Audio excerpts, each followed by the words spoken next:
Well, good evening and welcome to this special edition half hour of Reality Check. Tonight we're taking a look at what is really happening in the Republican Party in 2012. To the casual observer, it might look like a typical campaign season. A slew of Republican candidates at the beginning of the year started off the Republican race. If you remember, that field of candidates, well, it looked like this. Businessman Herman Cain, Minnesota Congresswoman Michelle Bachmann, Texas Governor Rick Perry, former Utah Governor Jon Huntsman, former Massachusetts Governor Mitt Romney.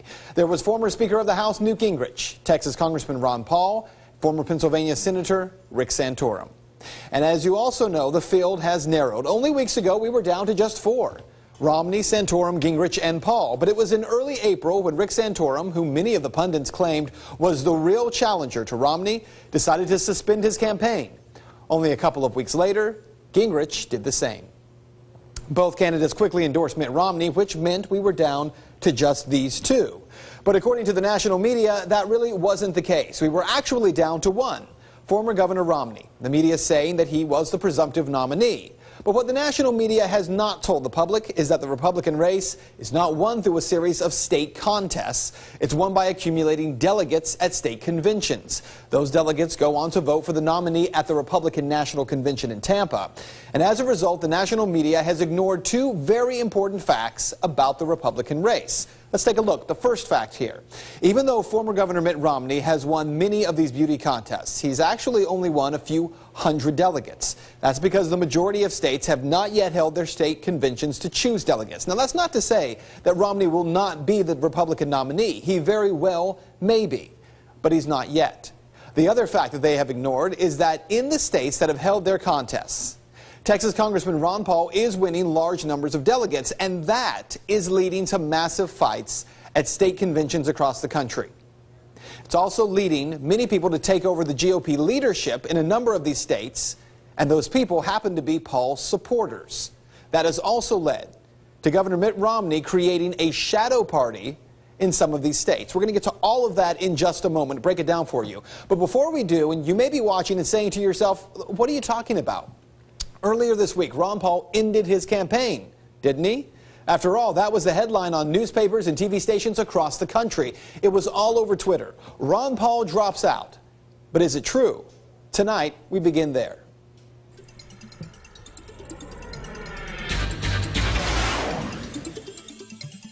Well, the articles have been everywhere, from Fox News to the LA Times, the AP, even Newsmax. Paul is out. Ron Paul drops out. The headlines are pretty clear, but they are wrong. The actual statement from the Paul campaign explains that Congressman Paul will no longer actively campaign in the remaining 11 primaries. That includes Texas, California, and New Jersey, states where TV buys are very expensive. So doesn't that mean the campaign is over? Well, if you watch Reality Check often, then you, better than most, know that's not at all true. In the case of the Washington Times article cited by the Drudge Report, it goes on to explain something that most people might not even understand. Mr. Paul said he will continue to work to win delegates in states that have already voted and where the process of delegate selection is playing out. So what is the strategy here? Well, it's pretty simple. Between now and the end of June, most states will select their national delegates for Tampa. And it's in the fight for these delegates where the nomination will be won or lost. Case in point, this past weekend, two big contests were held in Arizona and in Oklahoma. Arizona has 29 delegates, Oklahoma 43. Let's start with Arizona, which was won in the primary by Romney. But the majority of people who showed up on Saturday for the delegate caucus, well, they were Paul supporters, and things got pretty ugly. Reports on Saturday night were that Paul took 11 of 18 delegates decided in the district caucuses. The remaining 11 at-large delegates, well, they were left up in the air. You see, the Romney forces, they stalled for hours, but Romney supporters got so tired of waiting, they finally began to leave the convention. In a last-ditch effort, the Romney forces tried to declare there was now no quorum, and other motions were offered.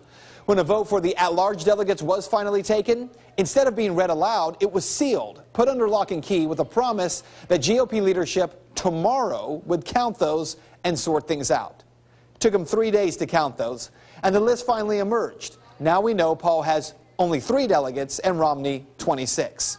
People in Arizona not very happy.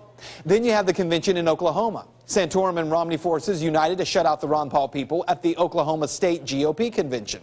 By some estimates, Ron Paul supporters were a majority on the floor of the convention and thus should have walked away with another win. More than half of the people attending the convention were Paul supporters. The GOP leadership in this case, they delayed the caucus. They cited their own clerical errors. And then on the premise that the time for the convention hall rental was coming to an end, they refused to hold a final vote on credentials or to acknowledge the calls for a roll call vote on the delegates or the alternates. And that's required under the rules. Finally, they moved to dismiss.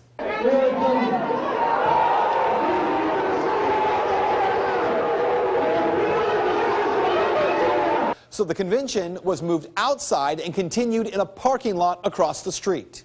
Basically, we decided to hold what's called a rump convention, and we took our contingent outside, and we redid all the business of the convention, and we've got results to show for that, including nominations of delegates and alternates to the National Convention. Keep in mind, during the earlier meeting, the GOP in Oklahoma did not conclude business, nor did they elect the delegates properly. The folks from Oklahoma who continued the convention afterward, well, they tell me everything was done according to the rules, and their slate of delegates is legit. So here's what you need to know. Oklahoma delegates from the Paul side, they are filing a legal challenge and now saying that they plan to go to Tampa regardless because they won't be cheated out of their vote. And that's been the same story from one state to the next. Listen, if you assume that the AP narrative of Romney being only 200 delegates away from the nomination at this point is true, well, then you just might be in for a surprise come August. And that is Reality Check. So clearly, Congressman Paul, not out of the race just yet. And with state conventions in Georgia, Minnesota, Michigan, and Mississippi this weekend, things could be very interesting. Interesting enough that the RNC and Mitt Romney now setting up what are called shadow parties in states where the GOP leadership is now no longer run by the establishment. So what exactly is a shadow party? And why would that be necessary? I'll tell you after the break.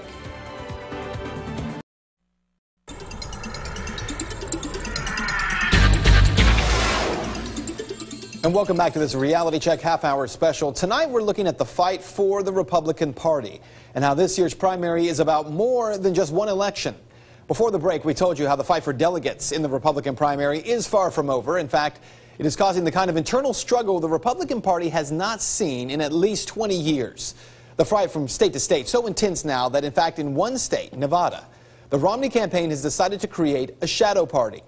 When Nevada held its Republican state convention 2 weeks ago, Ron Paul supporters, they swept the delegates there, winning 22 of the 25 available delegates. Then many of the leadership positions in the Clark County GOP, well, they were also won by Paul supporters.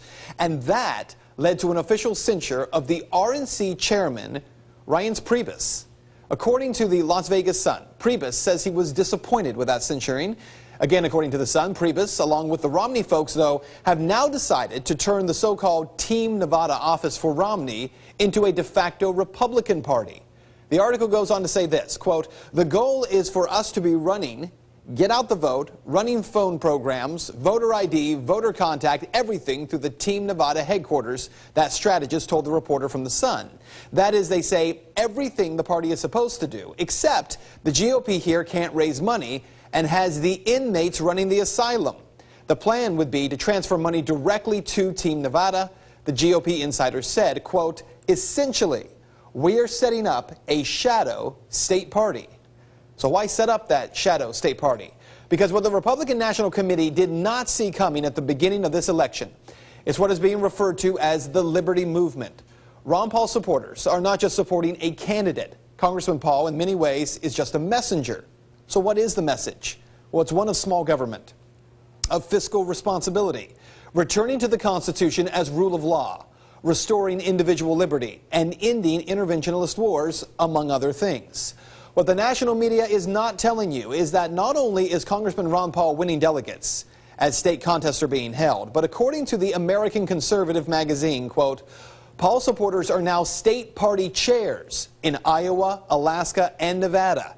They have made inroads from Maine to Louisiana. These gains do not evaporate the minute the presidential campaign ends.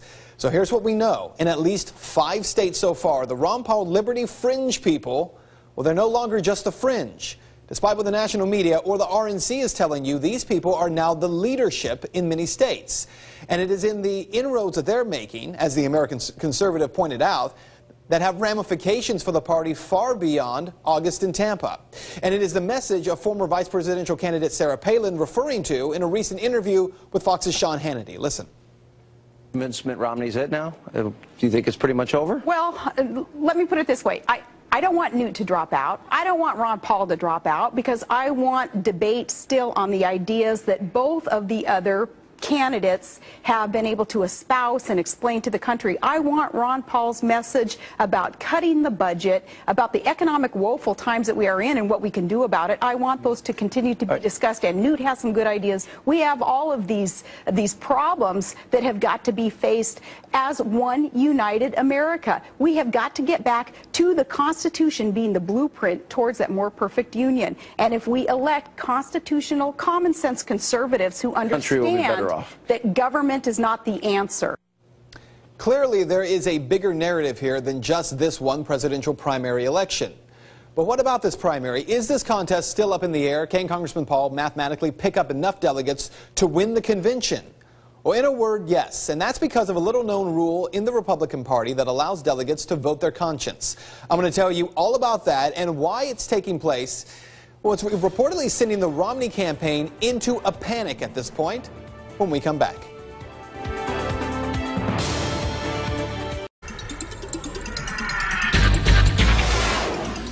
Welcome back. Earlier in this special, we talked about the RNC and the Mitt Romney campaign setting up a shadow party in Nevada. And the reason for that tactic is pretty simple, because what the national media is not telling you is that there is a bigger fight here for more than just one Republican primary. So just to make the point clear, the Iowa GOP State Central Committee now has 6 members who have publicly expressed support for Ron Paul's candidacy. And that includes the new state chair of the Iowa Republican Party, A.J. Spiker, the former vice chairman for the Paul campaign in Iowa. Ron Paul supporters have also taken over the GOP in Louisiana, with not a bare majority, but a whopping 74% of the delegates to Louisiana's state convention in June. It's the same story in Alaska, where the Paul movement took over the Republican Party state convention. They elected 2 Ron Paul supporters to positions of state chair and co-chair. In Nevada, Paul supporters also elected to lead the state Republican Party. And in Maine, the same story, where 2 Paul supporters elected to the Republican National Committee, as well as a number of positions within the GOP leadership.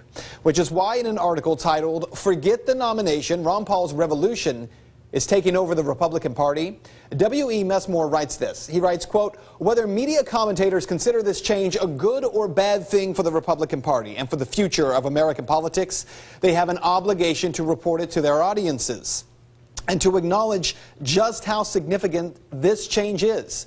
We are witnessing no less than a political revolution in the country and a major shift in the GOP's internal composition. For 2 election cycles now, Paul supporters were an outside minority that had to make their case to the party establishment.